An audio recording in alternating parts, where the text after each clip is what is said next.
Hey everybody, it's Jason Blaha here, and now that my two obligatory informative videos are done for the day, you guys know what time it is. It's time for Nova to clomp around and hear his little tappy feet on the hardwood floor.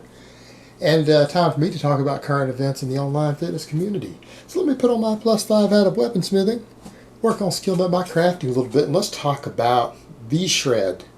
I covered him a couple of weeks ago, his bench press video. Now people have awared me of a new video of him doing rows. And damn, that's all I can say. Actually, I'm going to have a whole lot more to say than that.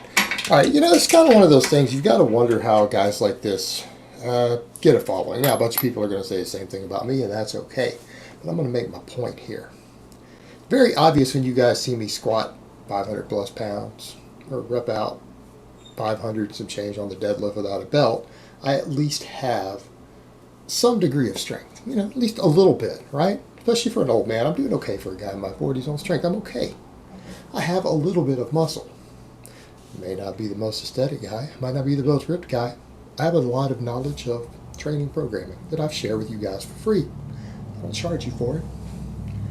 So, you can take it or leave it. It's worth what you pay for it. But, people wouldn't come to me for the purpose of getting shredded. I don't see anyone out there looking at what I do and say, man, I'm going to go to Jason Blaha for advice on how to get shredded to the bone. Because it's pretty obvious that I'm not.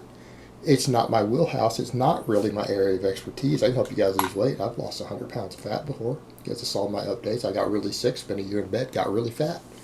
I did a cut last year where I dropped 30 pounds. I know how to lose fat. I don't get shredded. Not my area of expertise. So why would a guy with no muscle and no strength give advice on barbell exercises? Because why do we do barbell lifts? Do you do barbell lifts to get ripped? No.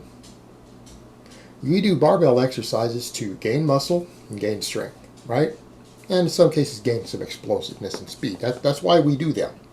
We do them to get bigger and stronger. Pretty straightforward, right? So why would a guy who has no muscle mass, who looks like maybe he trained his biceps and his delts and probably nothing else in his body, why would people consider that a credible source on performing exercises? And when you start to watch the way he trains, it's very obvious why he doesn't have anything but biceps and shoulders. I covered his bench press video, right? Covered his bench press video. It was terrible. Well, that's why he has no pecs. Also why he has no bench press strength. Well, he did a video on rows, and I just watched it. I just turned it off because the level of stupid, I just couldn't handle it. I just watched it in silence while listening to music. And I got enough of an idea because he was going to teach people how to row more explosively to build your lats. Well, the problem is that, what do we always say about training in the rack? You want to piss off a gym owner who's a serious lifter? Do reps in his power rack where you let the bar touch the bars every time. You know why?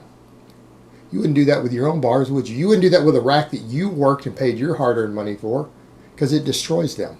It damages the racks. It damages the bars. That's why, again, I saw just the other day a coach I know who owns a gym in the UK, a strength gym, was complaining about people doing rack pulls and kicking people out of his gym for doing rack pulls in the racks. That's why we have blocks. Don't do rack pulls in my racks. In fact, anyone who does them should be banned because it destroys the equipment. Right? It destroys the equipment. It's a mark of being an idiot and a novice who doesn't know what they're doing. It destroys the equipment in the gym. That's not the intended purpose of this stuff.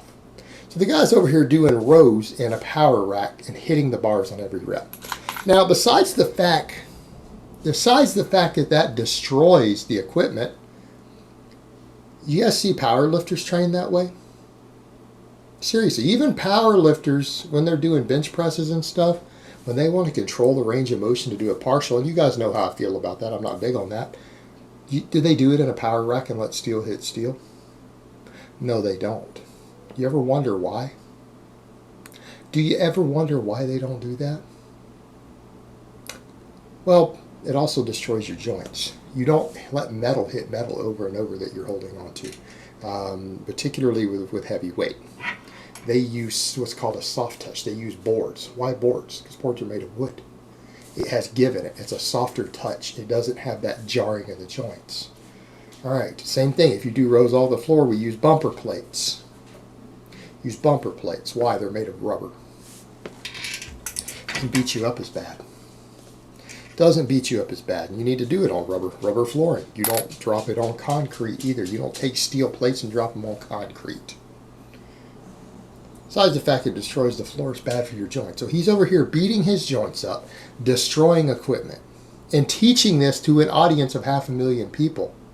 Well, here's the whole point. He's trying to say, look, you can be explosive on your rows to build your back.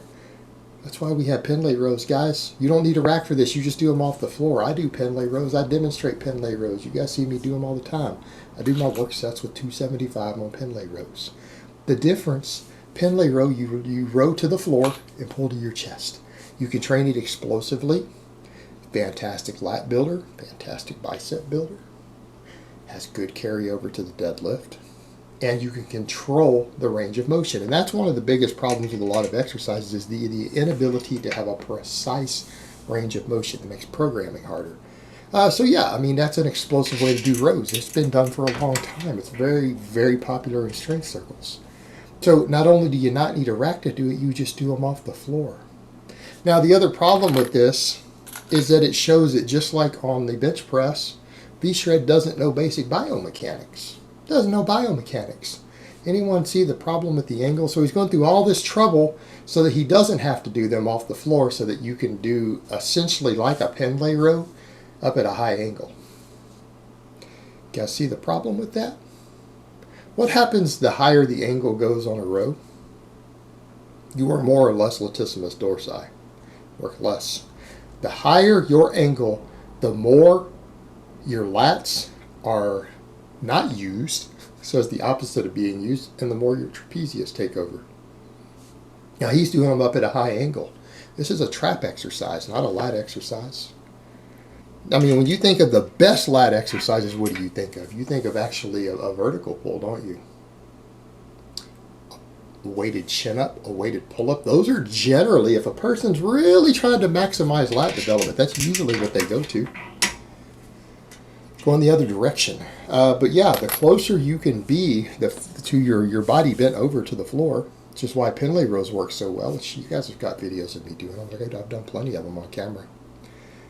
That works the lats much better because you're at a lower angle and you have the controlled explosive element from the floor. You reset it on the floor on every rep and you pull off the floor every rep. So it's explosive, you get better lat engagement, but he's got people up high.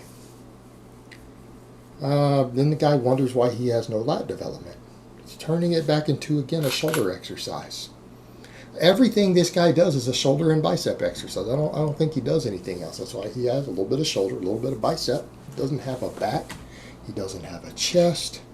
And again, it's just basic, common biomechanics. You just got to look at what you do with an exercise. And I'm not the person who's going to stand there and talk about trying to isolate a muscle. I'm the last person who's going to talk about needing to isolate a muscle. Yeah, I think we need to bring more muscles into every big exercise. I think the idea of even trying to isolate a muscle is honestly, I think it's kind of ridiculous. But you've got to have some common sense with exercise selection. You've got to look at basic things like angles and ask the question, if I move my body in 30 degrees up or down, is it really going to work the muscle I want to work the most? You've got to have some common sense. Yeah, I mean, isolating stuff is silly, but if you want bigger lats, the last thing you really want to do is to do a variation of an exercise that de-emphasizes the lats, right? Just like you wouldn't do a variation of a press that de-emphasizes your pecs if you wanted a bigger chest. If that was your goal, if that was something really important to you, you would find a way to press that works the chest a little more, not less. You wouldn't go out of your way specifically to do it less. He does, and he's teaching it. So it's a guy who basically has found a way to perform a row instead of just using what everyone else uses for explosive rows. Every strength and conditioning coach in the entire world, just a pen lay row if they want to make the row explosive like he's trying to do off the floor. Instead of doing that, he found a way to reinvent the row to not only work the lats less, but to damage the power rack, to damage the bars, and to possibly damage his own joints. And people are following this advice. That's the scary part, guys. That's the scary part. It's not even that people are dumb, it's that people don't know better. Because a lot of young people, they're new to lifting. He's got a good sized channel. They see that and they say, hey, he must know what he's talking about. I'm going to go, wow, oh man, this row makes sense. Because they don't know biomechanics. They don't know the history of lifting. They don't know what's caused injuries over the years, and they don't think about it, and they just assume because he's doing it, it must be good. Just like when they see Strap-on Destiny doing rack pulls, destroying the equipment in his gym, doing really an almost useless exercise, compared to doing just a deadlift or a shrug or whatever, depending on what your goals are. Are you trying to build your traps? Are you trying to, build your posterior chain and back? They just see that and assume it's okay. They go in, destroy equipment in gyms. And then where does that leave everyone else? All of you who actually want to go use equipment, these people see these morons teaching this stuff, it damages equipment. Destroys equipment that you might need. So it does affect you. Because people will say, well, why does this affect me? Why should I care? Well, you should care because people are going to imitate all this nonsense. They're going to destroy the bars that you need to get bigger and stronger in your gym, because these jerk-offs are teaching people stupid stuff that destroys the equipment. It has no benefits. It's actually inferior for overall development versus just the traditional ways of doing these exercises.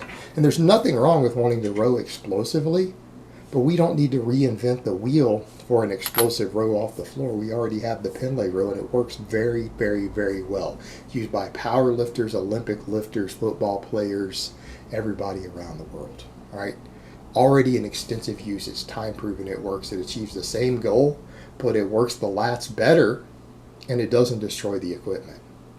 How's that for a win? How's that for a win?